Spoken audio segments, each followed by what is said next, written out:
Welcome to the Salmon Runs YouTube. Enjoy the video. You'll begin by giving the app permission and picking the places you want to track. Open weather, and when prompted, allow location services so your current forecast is accurate. Once done, tap the plus icon to add cities you care about, search by city or ZIP and tap Save. Make sure to pin your most used city to the top so it loads first.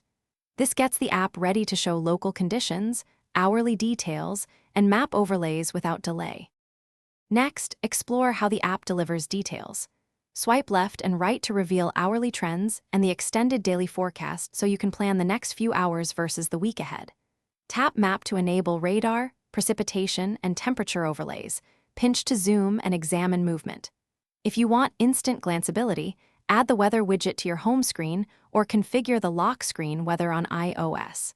These features let you visualize storms, temperature shifts, and wind without hunting through menus. Finally, tailor alerts and confirm background behavior so forecasts stay current. Go into weather settings to enable severe weather and precipitation notifications. Pick your thresholds and sound preferences.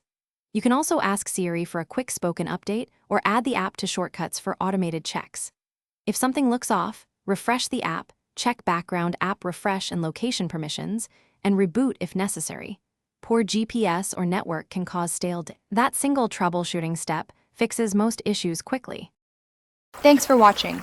Consider subscribing if we helped you.